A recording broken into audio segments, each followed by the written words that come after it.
Whether you're a rider, groom, owner, or simply obsessed with all things equine, this podcast is for you. The curious, the dedicated, the horse geeks. Each episode brings you behind the scenes of equine veterinary medicine with expert voices from Netherlands, Pferdekliniek and beyond. We dive deep into the science and practical know-how that help horses thrive. This is your trusted source of equine knowledge, straight from the people who live it every day. Learn more to care better. In this episode, we're honored to be joined by Professor Derek Knottenbelt, a world-renowned specialist in equine internal medicine and a diplomat of the European College of Equine Internal Medicine. Professor Knottenbelt is perhaps best known for his pioneering work in equine oncology, ophthalmology, wound management, and dermatology, as well as for running a dedicated SARCOD referral service for over 2 decades. After retiring from his role as Professor of Equine Medicine at the University of Liverpool in 2010, he went on to found Equine Medical Solutions, through which he continues to provide expert consultancy to veterinarians facing complex clinical challenges. A prolific contributor to the field, he has authored 10 leading veterinary textbooks and published more than 100 peer-reviewed scientific papers. His outstanding contributions to equine medicine have earned him numerous accolades, including the Animal Health Trust Scientific Award, the BEVA Welfare Award, and in 2005, the prestigious OBE from Her Majesty the Queen. Driven by a deep commitment to animal welfare, Professor Knottenbelt is also actively involved in charitable work, both in the UK and abroad, most notably as a founding member of Vets with Horsepower, a unique initiative that combines high-quality CPD delivery with fundraising for worthy causes. So welcome, Derek. Very nice to have you here. Could you please briefly introduce yourself and tell us a little bit more about your role in the equestrian world?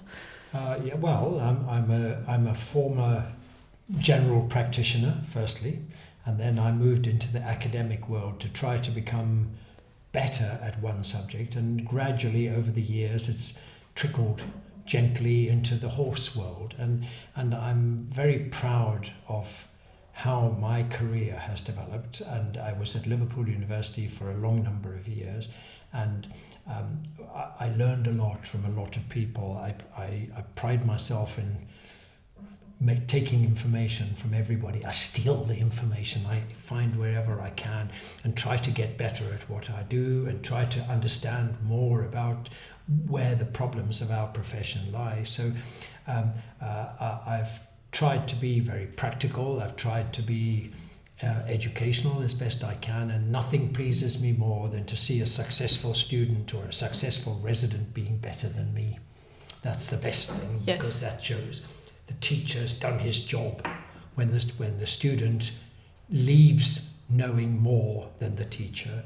And I think largely we've been successful in that. And so whilst I'm now in my 9th decade, I'm very proud of the people that I've taught, the people I've been in contact with, the people I've shared cases with over the years, people I've learned from as well. And it's been an amazing life of enjoyment and love and I suppose excitement, disappointment in some areas where we still haven't made enough progress, but we're working on it.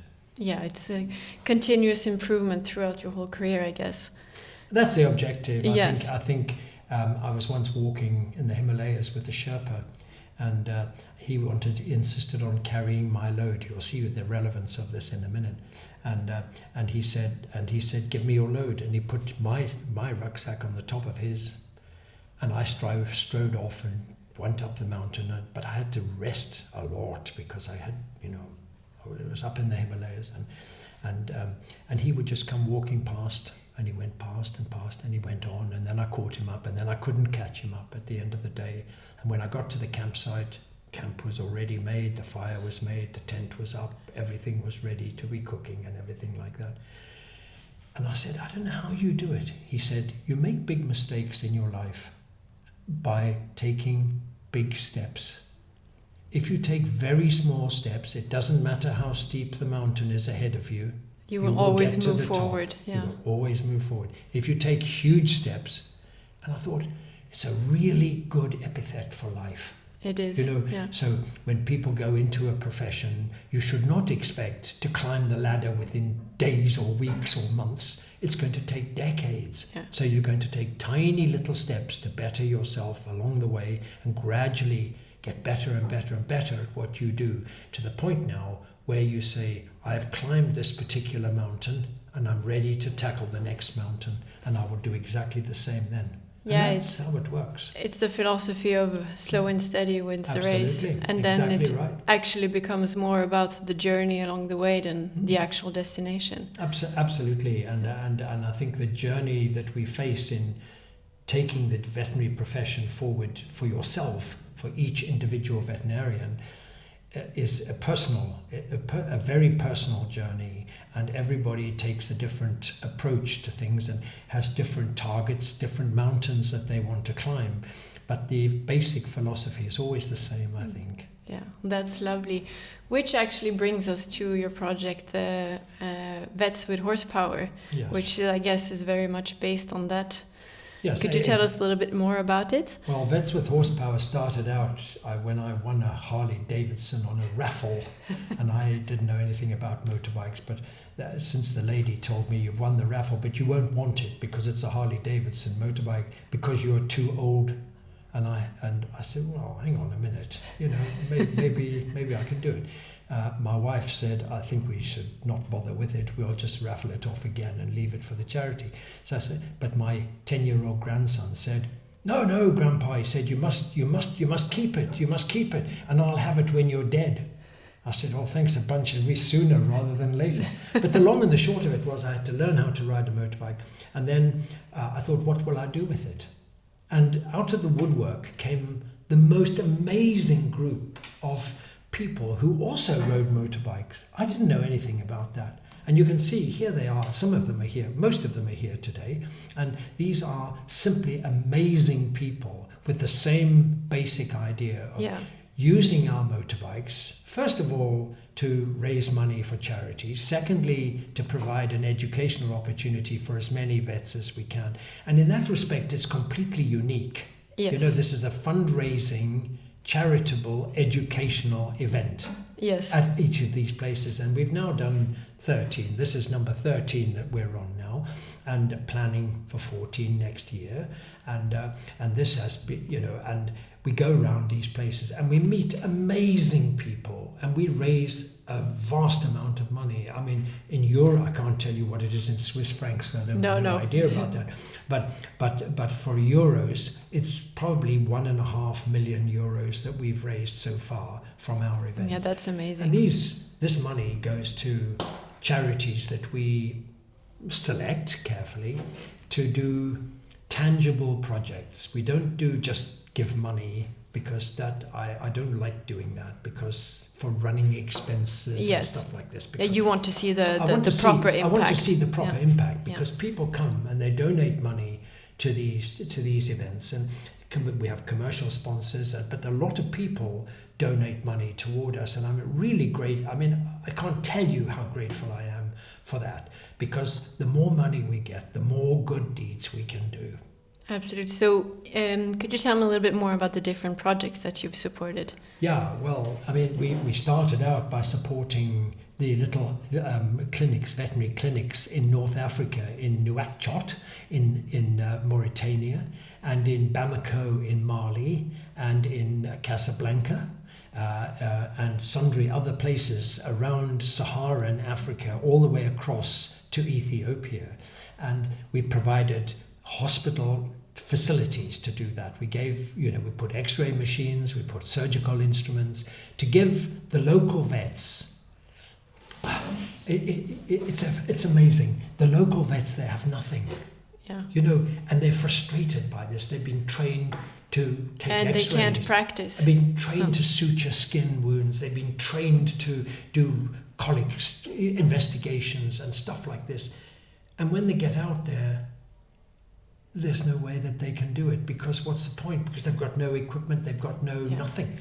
So I wanted to change that and to make sure that these people could find stimulation in being an equine vet. I mean, being an equine vet in Saharan Africa is very difficult because the owners don't have money.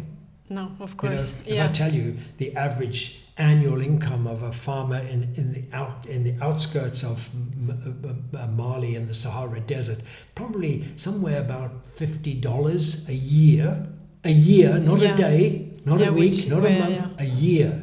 And you can imagine that they can't afford to feed the donkey. They can't afford to certainly get it fixed if it starts running into trouble. So somehow or another, we have to break that cycle. And it's one of the things that makes me really angry about these countries, because actually they don't recognize the significance of the donkey or the pony to their society. Yeah. They don't like to admit that their societies run on the back of the donkey. No, they rely on them for survival. Absolutely. And they don't like to admit it because that shows the country must be poor. In fact, in the modern world, that would mean that they are the richest countries of all, because they are not consuming gas, they're not doing this. And, we need 200 million new donkeys. We don't need 200 million new petrol-guzzling, gas-producing machines, do we? No, we don't need 200 million more cars to run on the roads. Absolutely. So that's really one of the things. So initially we set out to do that in Saharan Africa, and then gradually we had other charities that came online, and probably the best example is the Gambia Horse and Donkey Trust. And this was a little organization that's set up in the Gambia with the same objective, but the consequences of that is now that we've built, not solely, but admittedly, but largely, or at least with a major contribution from the Horsepower Project, they have an equine hospital with all facilities. They've got everything. They've got ultrasound, they've got a lab, they've got x-ray, they've got endoscopes, they've got everything. And we continue to provide that equipment on a more or less annual basis to try and keep them in the modern world. Yeah, and keep them running. Yeah. And as a consequence of this, a country that historically had no animal welfare concern now has animal welfare legislation, and they have animal welfare in the curriculum of schools. And that does not exist anywhere else in the world. Amazing. Not in Switzerland, not in the United Kingdom, not in America, where animal welfare is a topic of discussion for 5 and 6 and 10-year-old kids. Yeah, that's amazing. It's amazing. Yeah, it becomes a part of the general culture, basically. Absolutely. Yeah. So then the next part of the charitable thing was, we thought, well, we have to try to help children in other ways. So I was in India going when I was on the same trip, and I saw a little girl in a gutter. She was in the gutter in Hyderabad. The image still burns my mind of this little girl, almost no clothes, tatty little clothes, people throwing things at her. She was just 8. I don't know if it's 8 or 9 or something like this. And people were despising her. Why? Because she had a cleft palate and she had a hair lip, a split lip at the front. Yeah. And I looked at this and I thought, of course, that is going to condemn her to a life of misery and a slow and painful death. Simply because her society can't accept that. No, it can't take care of it. She's got a stigma. Yeah. They're not prepared to do it.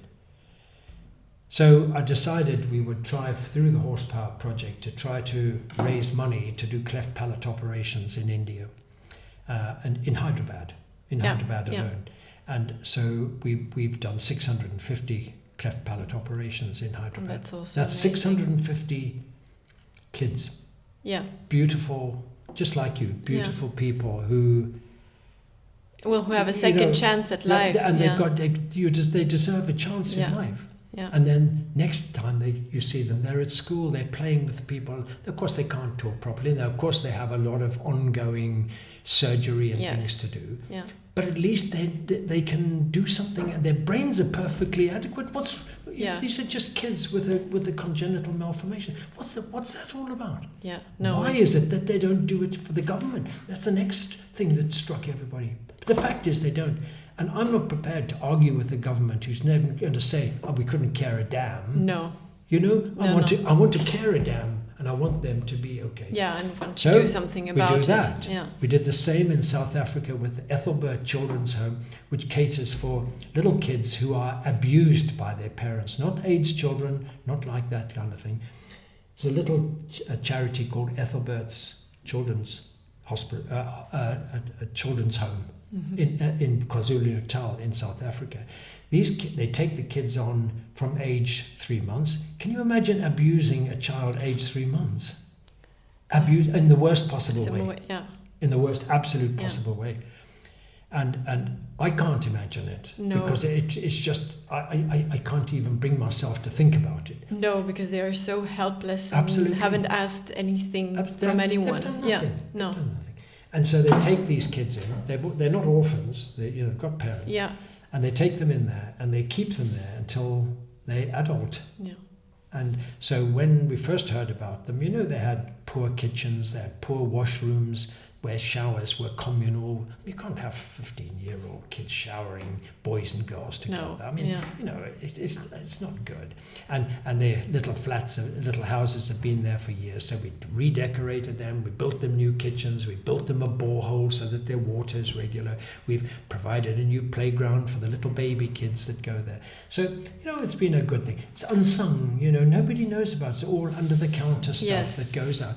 And we are completely satisfied that we do that. Then somebody said, why don't you do something for other species as well?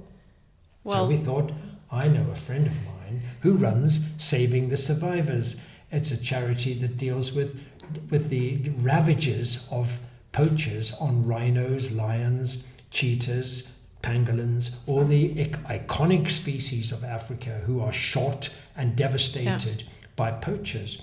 And those which survive have to be treated. You can't just let them die. You can't shoot them unless there's no option. No, they need care as well. They need care. But dealing with a wild rhinoceros that's had its face cut off with a chainsaw is not a good thing. And when you see what this involves, it is horrendous, beyond belief, and it's beyond comprehension of what goes on. Yeah. So we've provided big X-ray machines, DR X-ray machines. We've provided special dart guns. We've provided a lot of infrastructure for this little charity, and it's relied heavily on us. And it's been a privilege to be associated with it. I've been up with the helicopter and stuff, looking for the rhinos that are injured and stuff like this. And then I've been there when taking bullets out of an elephant's leg, and it's just, I can't tell you how absolutely wonderful it is to be part of it. The fact is that it's disappointing that it's required at all. Yes. But that's a fact of life. Yeah. It's a fact of life. And a charity should only exist until the need for the charity is gone. Yes. And when so when there's no more poaching, Saving the Survivors is then not you going reach to be your necessary. No, exactly. But in the meantime, it needs all the help it can get. And so, we appeal to people of all kinds. Yes. I don't care if it's, 1 franc. No. And I don't care, of course I don't care if it's 10 francs or 500 francs or 1,000 francs. I don't care. But we need donation because we can't do this otherwise. No. And we're very careful how we handle the money we raise. We are very, very good at it. Proportionately, we have a 99 pence in the pound, as we call it, or cents in the franc. Yes. Goes to the charity. Yeah. So we're all here, we're giving our time, we're giving our holidays, we're giving our motorbikes, we're giving everything, our expertise. And the people who are on the Horsepower Project are simply the most amazing, altruistic, kind, generous and happy people, knowing that through our liking of motorbikes, and our love of our job, we can do good deeds. And that's why we do this job. The whole charity event is just amazing. We've been to St. Petersburg. I know we're not going back there anytime soon. We've been to Casablanca. We've been from Johannesburg to Cape Town. I broke my leg on the journey. But we were out in the bush and there was nothing we could do. I just had to ride my bike with a broken leg anyway for 3 days. So it wasn't easy. No. And it, you know, it was, in fact, it was very difficult. It must have been horrendous. But I mean, but eventually we got to an X-ray machine, and then they said, "Sorry, you've broken your leg." I said, "I know perfectly well, because every time I lift my leg, I can feel it going like this." And I thought, "Oh my God, it's broken again." But anyway, it's fixed. But I'm not stopping. No. I'm not stopping. We're going to carry on with this project, and we're going to do good deeds with it. No, that's fantastic. You can really feel the positive energy around the whole bunch, and I guess from all the trips that you've been together as well, you are very close. We're very, very close, and you know, we have ups and downs. You know, I get very tired, and sometimes, you know, I find it a very emotional thing that people are on this and giving up their time. I'm retired, you know, I've got some time anyway,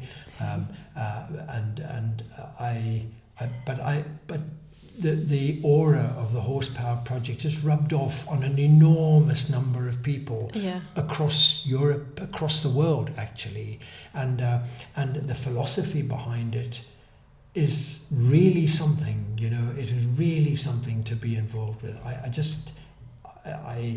I'm humbled by the enthusiasm of the audience we've got here today, for example. Yes. You know, they're all enthusiastic. They're coming to listen to some lectures, I know that, and that's good, but that's what we do. Yes. It's through the sharing of information that we raise the money for the good causes.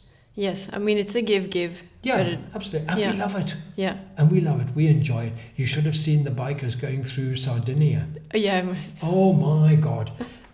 I'm not, as you can see, because of the way I got my bike, I'm not an experienced biker. I can't do that.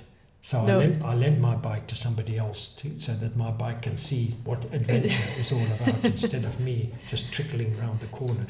But they were going down these amazing roads, so it curves along sweeps like this and up over mountains and down along the seafront. Oh, just amazing. The beautiful landscapes. Beautiful. Yeah. And Switzerland, exactly the same, coming over the Gotthard Pass. It was swirling cloud and mist and 11 degrees or 10 degrees, whatever it was. Ice cold, you know. We were all shivering. We were white hands and blue noses, you know.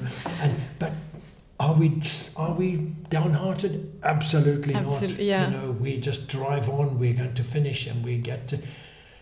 Right now, I just want to get home safely. Yes, I understand, of course. But no, it's you seem to have lived such a rich life and still much to go. I'm not finished yet. And no. I come from a very humble background. My parents were very humble people and very simple people. But with high aspirations for the family. Yeah. And I have high aspirations for my family. My one daughter's a vet, and my other daughter's a ballet dancer. Oh wow! Very high class ballet dancer, and they've got children. So I've got 5 grandchildren, and you know, whenever we get towards the end of our lives, you know, it's. We just look at what the legacy is, yes. You know? And I look at my 5 grandchildren and I think, that's all right. That's all right, yeah. That's all right. Yeah. Well, thank you so much, Derek, about your beautiful insights and your story. If people want to give to the charity and follow the charity, where do they find it?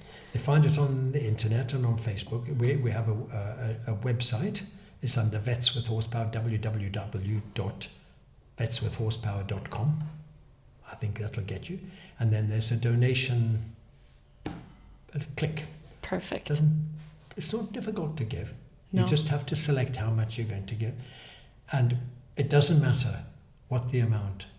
It's the thought that counts. And whilst I have to say, as we said, the more we get, the more good deeds we do. I know that there are other calls for people's resources. I know that.